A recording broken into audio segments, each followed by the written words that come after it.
Hello guys! What's up? It's Hello. us! Ayan, so, hello sa ating lahat and we are here sa ating panibagong video. Ngayon, pag-uusapan natin ang pinaka-controversial at pinag-uusapan ngayon. Kung paano mo nga ba makukuha yung German pension mo. Kagaya namin na less than 5 years pa lang na nag-work sa Germany.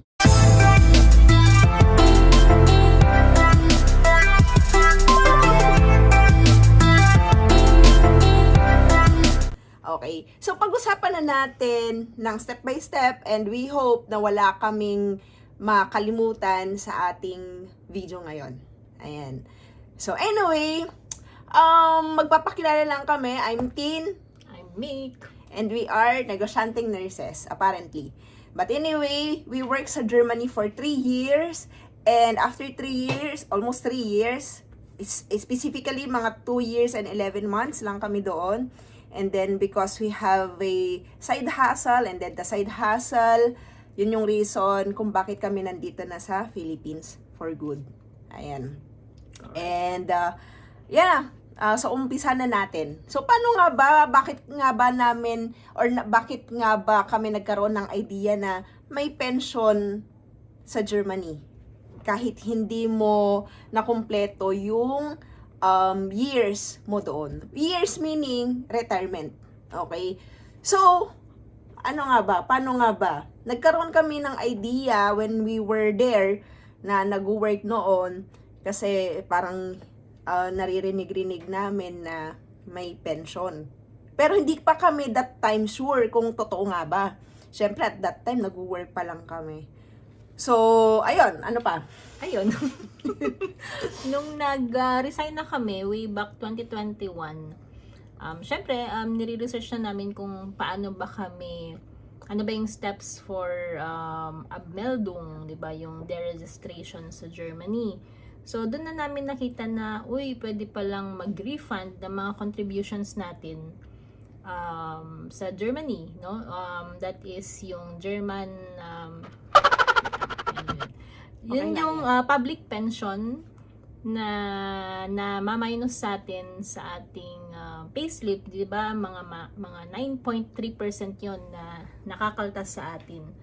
Okay, but before that, no, sa mga bago na pupunta ng Germany, syempre, para at least magkaroon sila ng idea kung ano yung mga taxes na nakakaltasan monthly sa sahod. So, siguro magbigay tayo ng idea. Hindi man kompleto, at least meron. Naalala mo pa ba? Health insurance mo doon. Tapos yung public pension nga. So, automatic yun na namaminus sa'yo. Tapos, kung sa registration mo, sa first time mong magpunta sa Germany nga, at nag-declare ka ng religion mo. Oo, makakaltasan din yun. Church Oo. tax ba yun? Oo. Ano pa ba? Sa atin kasi, inano natin yung, ako pala, kasi iba naman din yung religion niya. Ako kasi Roman Catholic. So, sinabi ko na Roman Catholic, so mayroong kaltas din yun monthly. So, yun yung mga mandatory na... Meron din, di ba, yung sa household?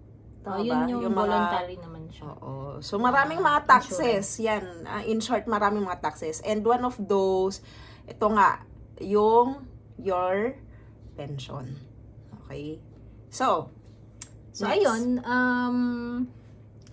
nung nag-resign na kami, nalaman namin about it na pwede palang magpa-refund, pero yun lang, merong time na kailangan mong antayin. So, eligible ba kami na makapag refund ng pension right after mo, for example, na mag-resign sa work mo? So, hindi pala.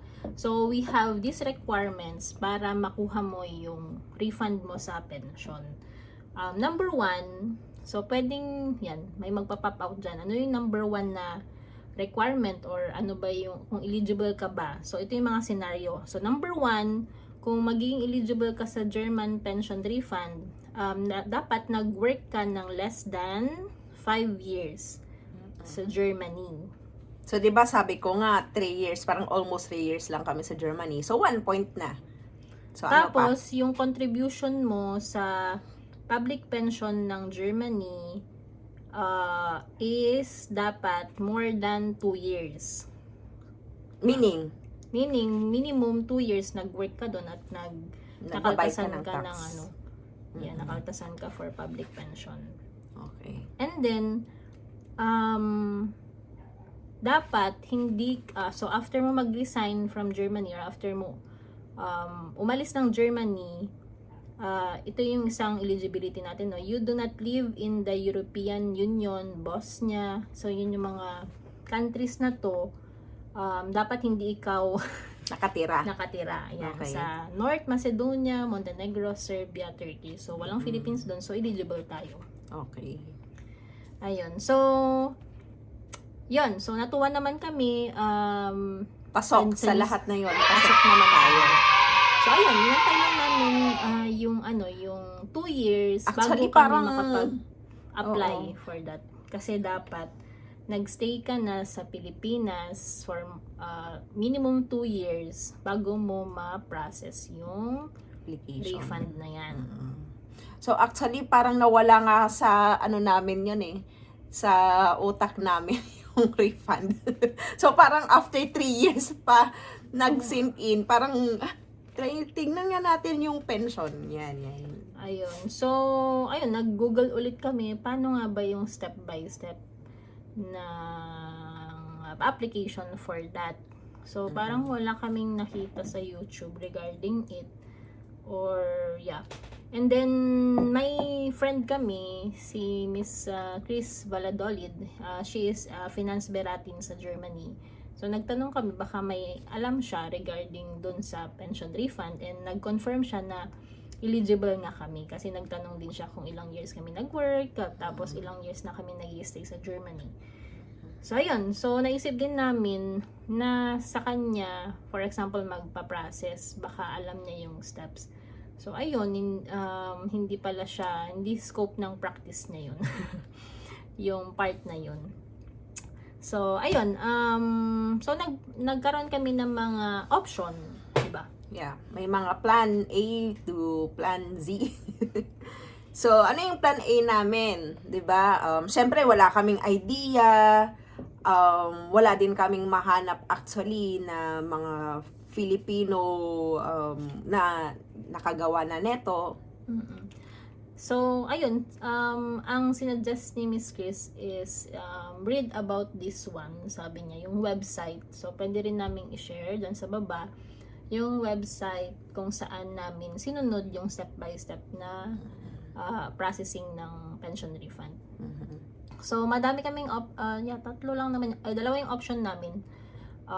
That is, do it yourself, or magpa-help sa mga private agencies sa Germany na nagpa-process na talaga ng pension refund. So, syempre, sinerch namin kung magpa-process kami sa private agency, nakita namin malaki yung fee nila. So, parang babayaran mo sila ng around 50 to 80,000 pesos. Yun yung parang service fee nila. Pero So, at saka hindi pa natin sure kung legit nga. Kasi nga, legit, kung nandito kami, tas nandun sila, what if may scam kami, makuha nila yung pera, mga ganong mga mindset ba? Alam mo yung na-process na yung refund mo, tapos diretso kasi sa bank account nila yun. So, we opted na do it yourself. So, try natin yung do it yourself. So, ayun, nag-search kami ulit sa Google. Kanino ba pwedeng magtanong about it? Kung paano. So, pumunta kami sa Google, tapos search nyo lang yung Deutsche Rentenversicherung na website. And then dun, may contact details doon. Nag-email ako kung ano ba yung process on how to do the refund. So, after 2 weeks pa sila actually nag-reply. And then, kinuha yung address namin. And address ko pala kasi ako unang nag-email sa kanila. And ayun, nagulat na lang ako after a month. Matagal din ba eh. yun?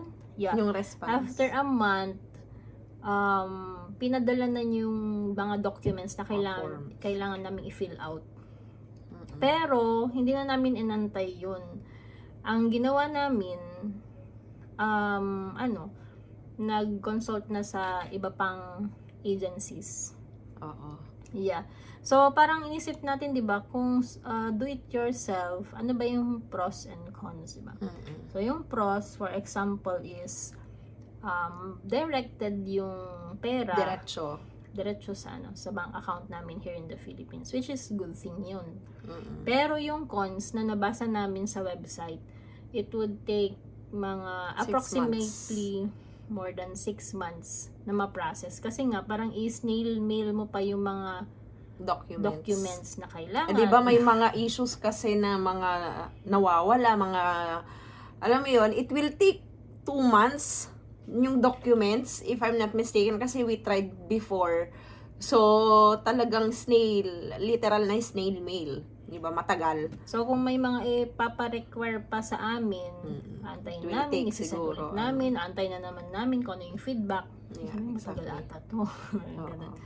So, chinek namin sa Google. So, sino pa ba yung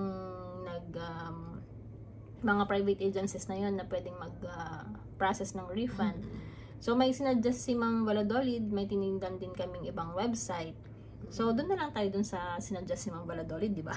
Yes. Kasi, at least may idea siya about it. So, review namin, tinignan namin sa Google yung mga reviews. So, okay naman. Actually, yung mga nakikater nila, mga taga-India din, may taga-Pilipinas. Kaya, sabi namin, okay, talagang parang legit. Legit siya. So, we messaged them through email kasi meron dun sa website nilang email. And then, after, wala pang 30 minutes, they responded. So, ang bilis. Ilagay Grabe. din natin sa baba kung ano ba yung Yeah, private sa description agency. na lang, sa description box na lang dyan sa baba. Ayun. So, yun. So, ano ba yung steps?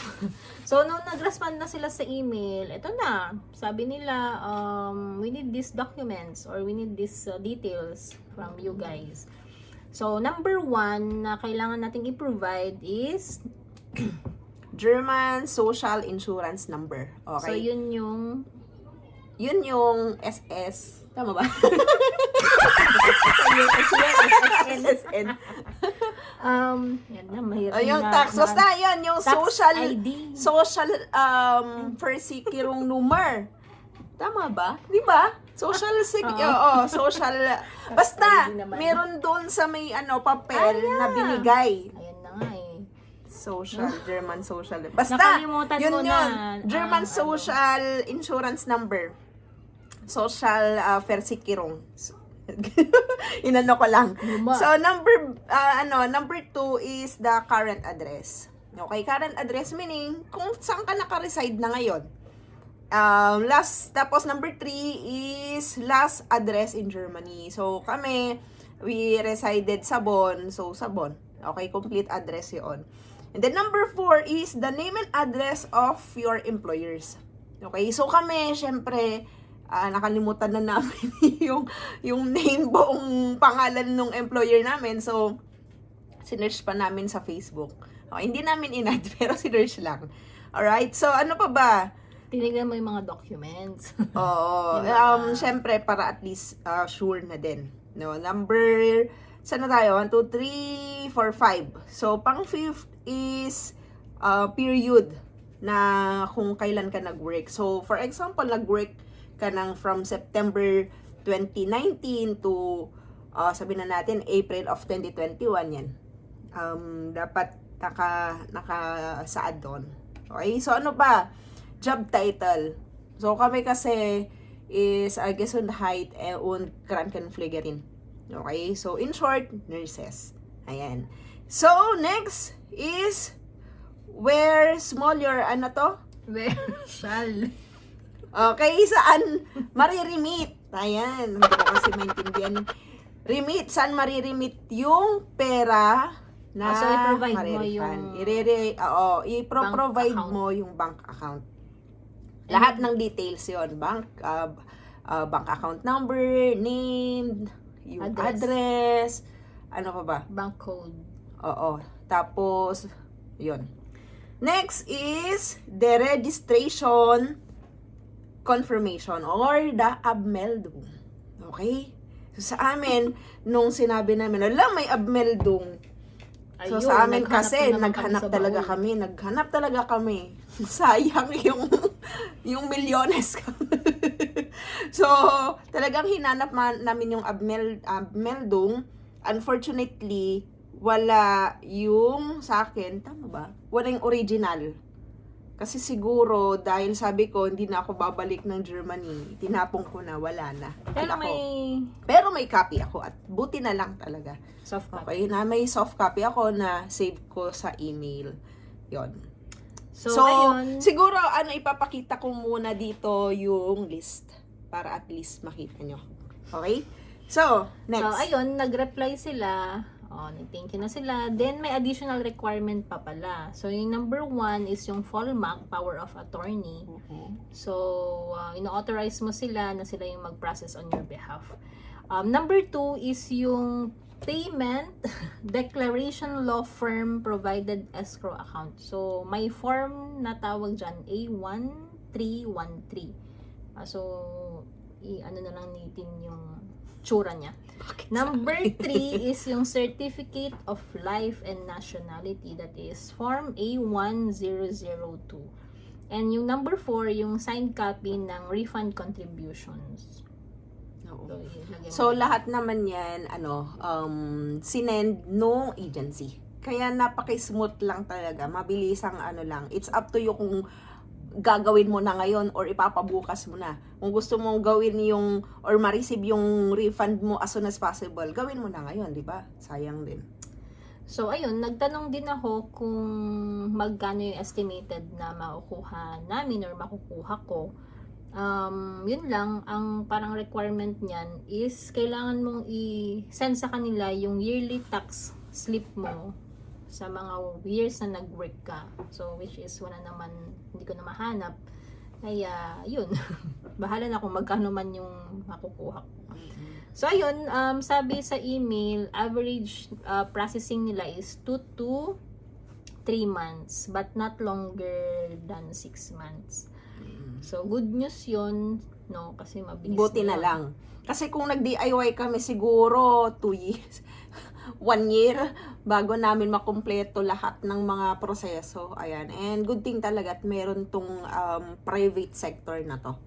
Ayan. So, ayun, yung email ko sa kanila was March 15, And then, nag-update sila after a week na pinaprocess na, and may update din after a month. And then, on April 26 sa akin, may email sila na granted na yung aking refund. Ayun. Meaning, parang more than 1 month. So, for me, ang processing ko is 2 months and 1 day. Oo. Sa akin kasi sobrang bilis. Actually, siya yung si Colleen yung unang na-process. And parang later part, parang may ina sa akin eh. Pero, the same, nag-grant, nakuha ko. So, ito na lang. We started, March, no? March 15, nag-start kami, March 15 ito, March 15, tas nakuha ko yung First pera week ng April siguro. nakuha ko yung pera ng second week of April. Ay, second week. So, meaning, from March 15, tapos April, 1 month lang. Ganyan. So, ganun sila kabilis. Alam mo As yan, yung in, nakuha na niya, tapos ako, 1 month pa siya after every now and then nagche-check siya. Hindi naman nag-check, Meron nag-email pala ako sa silang, kanila. oo, meron pala Wala silang din, quota, no? Baka, sabi ko nga, baka na-scam ako. Parang Kasi may hindi nila listahan, binigay. oo, may listahan. May listahan sila na parang ganitong... May nakapila na. Oo, may listahan nga or may nakapila na So, number. ayun, nag-email sila na granted na, and then, nag-sign din kami ng Zahlungserklärung and Erstattungsbescheid. So, ayun, yung final requirements na kailangan nila. And, ang maganda, nung dineposit nila, kung ano yung sinabi nilang amount na mapupunta sa amin, yun naman yung na-compute namin or yung Sakto. nag-reflect sa bank. Tapos, ayun, meron din naman silang service fee na 9.75%. So, yung service fee na yun, mapupunta sa law firm na nag-help sa kanila and sa mismong agency. Malaki din, pero At least, di ba? natanggap. Parang naging Nakakabuhay hassle-free sa siya. Nakabuhay naman siya. atin. Pangkabuhayan Pangkabuhayan showcase. Ayan. So, ayun. So, kung for example, nagtatanong kayo, what if 5 years, more than 5 years kayo nag-work sa Germany? Sad to say, yung pension nyo, talagang makukuha nyo na by the age of 67. I think, yun. Lighter. So, kailangan Hindi natin naman siya lighter, no? Kasi, makukuha mo din Malaki naman yun, siya, malaki yun yun, lang. diba? Oo. Yun lang, Yun it talaga. will take, di ba? How many years pa? Meaning, mag-work talaga. Mag-work tayo hanggang 67. Yun. So, napatunayan namin yun. Kala namin, joke-joke lang. So, yun. Ano pa ba? So, that ends Oo. my sharing. So, yun naman, natagalan lang tong namin kasi sobrang busy. But we hope na you guys, no, makatulong to sa inyo. Lalo na yung mga ano. Lalo na yung mga umuwi na, nag-for-good na dito sa Philippines, or maybe nasa Amerika na kayo. Okay, at least, makahelp. Kasi sa amin nun, as in, wala talaga kaming idea. And ganun pala talaga siya kabilis. Okay? So, yan. Yan lang naman. And, mag-thank you din tayo kay ano. okay, we want to we want to grab this opportunity para mag-thank you sa ating financial advisor, who is Miss Chris Valadolid. Chris Valadolid. So, Okay. i-share ko lang sa inyo, baka naman, di ba? Oo, Matulungan in din case, kayo yan. ni ano. kasi may mga services din siya. Ito, hindi siya paid, we want this time na be grateful din sa kanya. Okay, so yan. Chris Valadolid, she is a financial advisor who is Filipina. Ayan. At least meron tayong kasama na sa Germany. Okay, at ano ba yung mga in-offer niya? Okay, kung ikaw gusto mo mag-secure ng retirement income, so she could also advise you health insurance, investment, okay, different investment types. If you want to buy a property, ayan, so matutulungan din niya kayo. Kung gusto nyong umutang, hindi sa kanya, Loan. okay. Dun sa bangko, okay, matutulungan din niya kayo. And if you are new there in Germany, planning to go sa Germany, okay, contact nyo si Miss Chris Valadolid para ma-help din kayo para mag-open ng bank account. So, yun lang naman mga kanegosyante, and we hope na suportahan nyo kami along the way. So, siguro, please comment sa ibaba kung may mga gusto kayong mga topics, especially sa mga newcomers dyan sa Germany, or basta, kahit na nandito na kami sa Philippines, at di ba mayroon naman kaming mga experiences dyan na, maybe makatulong sa inyo din. Oh, Ayan. isa pa pala. If you have businesses or side hustles na gusto nyong i-plug in, di ba? Sa page natin na Pinoy in Yes. Germany Forum Ad. So, Oo. 22,000 followers na tayo. Okay, grabe, no? So, aside dun sa negosyanteng nurses, Tin and Mick, dun sa Facebook, please also, if you're a Filipino planning to work in Germany, study to work in Germany, or maybe nandiyan ka sa Germany, follow us sa Facebook, Pinoy in Germany Forum Ads. So, yes, yun lang naman, and have a good day. Ciao! Ciao!